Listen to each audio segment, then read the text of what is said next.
Всем привет! Вы на канале Вуаля Ас, и с вами я, Ирада. Друзья, сегодня я хочу заморозить стручковую фасоль. Я замораживаю стручковую фасоль как заготовку на зиму или просто как полуфабрикат. А готовится из стручковой фасоли очень вкусный и полезный обед – лобиа.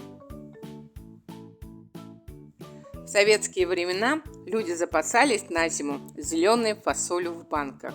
Я помню, мы тоже это покупали и даже сами закатывали. Но с появлением нофрост-холодильников мое отношение к заготовке из стручковой фасоли поменялось.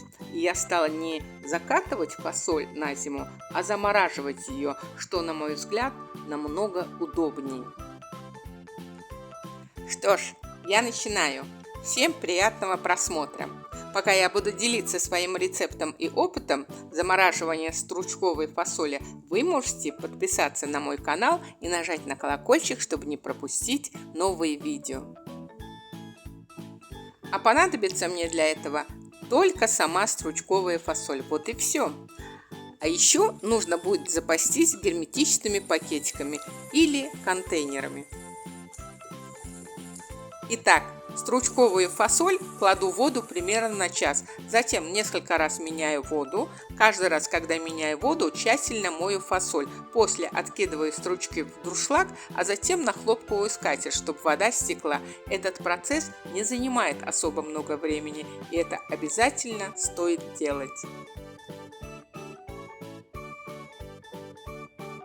Друзья, я сегодня заморожу кило 200 фасоли и упакую ее по 3 герметичным пакетикам. А вы уже действуйте на свое усмотрение, ведь каждая хозяйка знает аппетит своей семьи, и к тому же кто-то готовит обед на 2-3 дня, а кто-то на 1 день.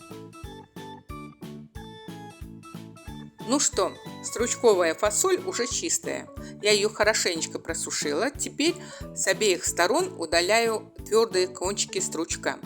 Удалять кончики стручков можно по одному, а также с целью экономить время можно сложить по несколько стручков и сразу удалять им кончики.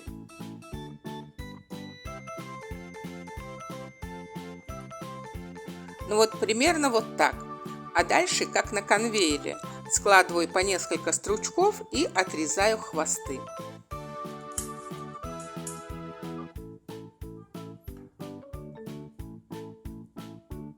Так, теперь перехожу к следующему этапу. Опять складываю по несколько стручков и разрезаю их на маленькие кусочки. Я разрезаю стручки фасоли на маленькие кусочки примерно по 1 сантиметру. Можно чуть больше, чуть меньше. Это выбор каждого. Разрезанные кусочки стручковой фасоли сразу раскладываю по герметичным пакетикам. Также для этого можно применить контейнеры. Но так как в пакетиках фасоль занимает чуть меньше места в морозильнике, а замораживать на зиму мне приходится много чего, я раскладываю стручковую фасоль по пакетикам. Дальше опять как на конвейере. Собираю по несколько стручков фасоли, разрезаю их и раскладываю по пакетикам. Советую не класть всю стручковую фасоль в один контейнер или пакетик. Ведь когда раскрываем контейнер или пакетик, герметичность по-любому в них нарушается. Тем более, что нельзя допустить повторное замораживание, ну или размораживание. Стоит чуть-чуть загуглить, чтобы узнать, насколько вредно повторное замораживание любого продукта. Идеальный вариант – разложить фасоль по герметичным пакетикам, ну или по контейнерам, порционным. А когда надо, достали, открыли, применили. Очень удобно, очень.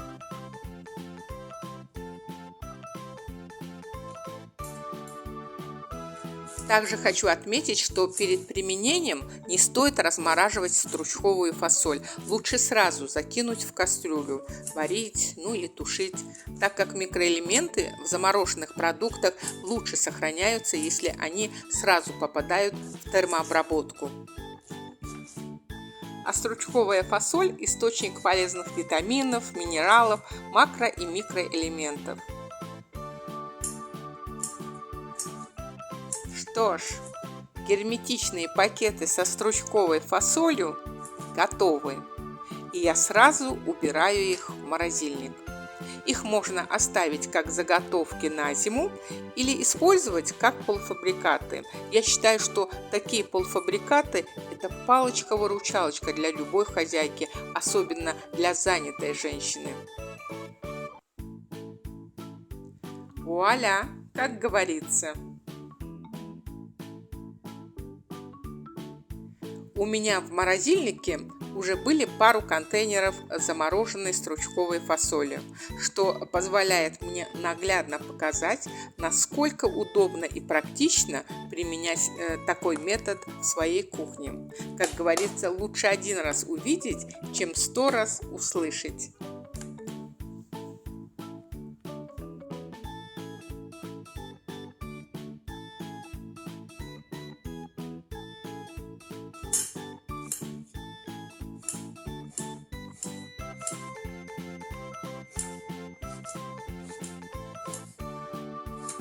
Итак, я приступаю к приготовлению лобио из замороженной стручковой фасоли.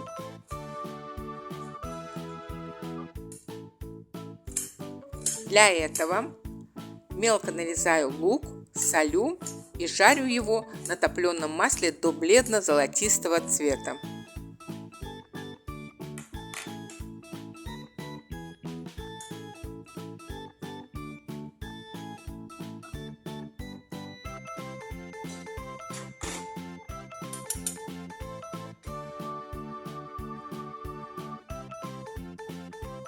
Пока жарится лук, у помидор снимаю кожуру, режу на мелкие кусочки и отправляю в кастрюлю.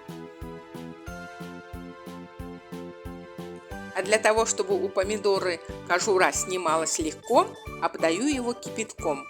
При желании можно также добавить душистый болгарский перец. Сегодня я так и сделаю. Друзья, как я уже говорила, замороженная фасоль подойдет как полуфабрикат, так и заготовка на зиму. Вот сегодня я заморозила немного фасоли как полуфабрикат. А полуфабрикаты, в том числе и стручковые фасоли, здорово выручают нас в будние дни. Я очень часто в выходные, когда есть время, готовлю пару пакетиков заготовки со стручковой фасолью. Ой, а как же они меня выручают. Иногда, когда нету времени или просто неохота долго возиться с обедом на кухне, бывает же так, достаю из морозильника полуфабрикат с фасолью и всего за 15-20 минут готовлю полноценный обед или ужин на всю семью. Это очень удобно, поверьте, очень. А для работающей или занятой женщины это просто спасение.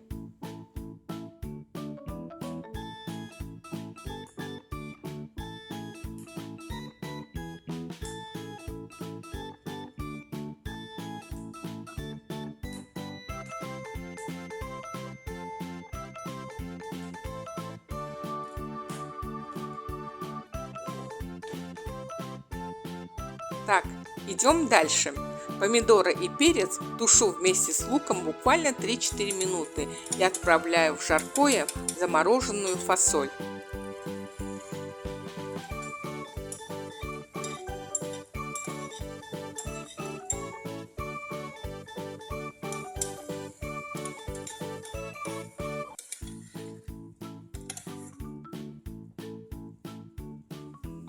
Фасоль прям вот так вот в замороженном виде и отправляю в кастрюлю. Чуть-чуть солю и тушу все вместе примерно минут 20 на среднем огне. В отдельной миске взбиваю яйцо, чуть-чуть солю и перчу. При желании к яйцу можно добавить пару ложечек молока или же воды. Зимой я именно так и делаю, но сегодня я этого делать не стала. Помидоры достаточно сочные и, соответственно, обед тоже получится сочным.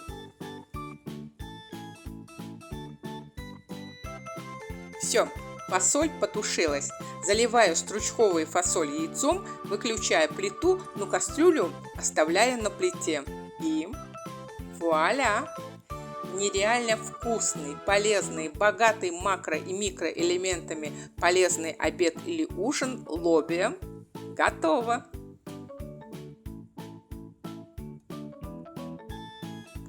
Вот такая вот палочка-выручалочка для занятой женщины. Как вы видите, стручковая фасоль не поменяла цвет. Цвет лобио из замороженной стручковой фасоли такой же, как из свежей фасоли. А если правильно замораживать и применять стручковую фасоль, то удастся сохранить большинство полезных для организма витаминов и микроэлементов. Друзья, а попробуйте и вы заморозить стручковую фасоль на зиму своими руками, без консервантов и прочих добавок, ведь ничто не заменит домашнюю кухню. Всем приятного аппетита! Дорогие мои подписчики и гости моего канала, я была рада поделиться своим рецептом и всеми тонкостями замораживания стручковой фасоли на зиму.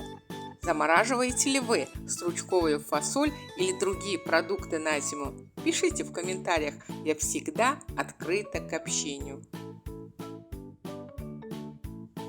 Очень надеюсь, что мое видео понравилось вам. Не забывайте ставить лайки, подписывайтесь на мой канал и нажимайте на колокольчик, чтобы не пропустить новые видео. Или просто заходите в гости. Буду рада встрече с каждым из вас. Пока-пока и до новых встреч!